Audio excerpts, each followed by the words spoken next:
তো ভালো করে দেখো ভিডিওটা, অল্প সময়ের ভিডিও, 5-6 মিনিটের ভিডিও, ভালো করে দেখো ভিডিওটা। ওকে, তাহলে অনেক অঙ্ক তোমরা এখান থেকে শিখে যাবে। দেখো, দুটি নিরেট গোলকের আয়তনের অনুপাত 27:8 হলে তাদের বক্রতলের ক্ষেত্রফলের অনুপাত কী হবে?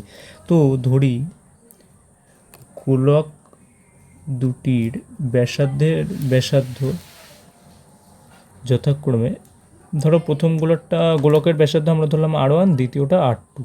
তো দেখো দুটি নিরেটগুলোর আয়তনের অনুপাত, তাহলে প্রথম গোলকের আয়তন কী হবে? 4/3 পাই R³ R1-এর কিউব। প্রথম বৃত্তটার ব্যাসার্ধ কত? R1। তো আর দ্বিতীয় বৃত্তটার কত কী হবে আয়তন? 4/3 পাই R2 কিউব।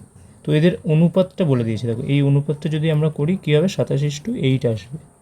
তো এখানে দেখো 4/3 কেটে যায়, তো R1:R2 কত হচ্ছে? এখানে দেখো, এখানে কিউবটা যদি আমরা এখানে কিউবে ভাঙাই কী হবে? এখানে 3-এর কিউব আর এটা ইস্টু কত? 2-এর কিউব। 8 মানে 2-এর কিউব। তো এখানে কী থাকবে? 3:2। তো এখানে আমরা R-এর অনুপাতগুলো পেয়ে গেলাম। এবার বক্রতলের ক্ষেত্রফলের অনুপাত দেখো, বক্রতলের সূত্র কি? 4πr²। তো প্রথমটার ক্ষেত্রে R1², দ্বিতীয়টার ক্ষেত্রে কী হবে? 4πr2²। তো এখানে দেখো 4π কেটে যায়, R1 কত ছিল? 3-এর স্কোয়ার আর R2 2-এর স্কোয়ার, তাহলে কত হচ্ছে? 9:4।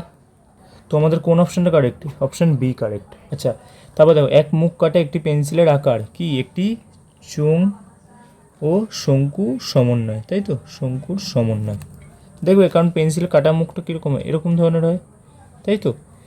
তো এই যে এরকমভাবে থাকে। তো এইটুকু কি? এটুকু হচ্ছে শঙ্কু আর এটুকু কি? চোঙ, তাই তো?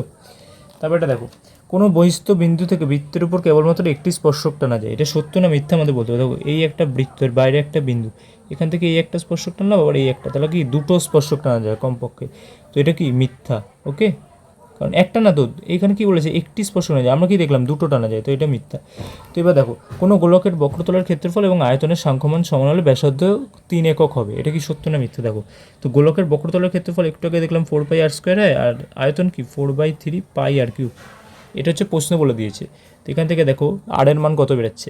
তো এখানে দেখো, যদি আমরা দেখি এখানে এই 4 কেটে গেল, পাই কেটে গেল, তো এখানে কী হচ্ছে? দেখো R² কি? R³/3।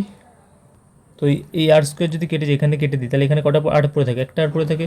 তো R-এর মান এখানে কত হলো? 3 হলো। তো এটা কি সত্য? ওকে, তো এইভাবেই আমি তোমাদের জন্য MCQ সিরিজ যেমন আনছি, পরপর 2-3টে ভিডিও করলে তোমাদের হয়ে যাবে। বেশি না, 5-6 মিনিটের ভিডিও আনবো একটা, কারণ তোমরা লং ভিডিও দেখো না, আমি দেখেছি।